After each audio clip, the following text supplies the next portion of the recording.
بە هەزاران کەس لە کۆماری ئیسلامی ئێران بەشداریان لە مەڕاسیمی عاشورادا کردووە و هەروەهاش خۆیان لە قوڕ ناوە.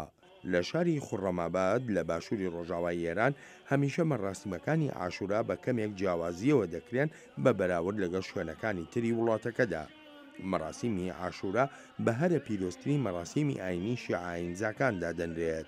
بەشداربوونی ئەم مەڕاسیمە قوڕ دەپێون وەک دەربڕینی خەموخەفەت بۆ کوژرانی ئیمام حوسەینی شیعەکان کە زیاتر لە 1300 ساڵ لەمەوبەر کوژرا.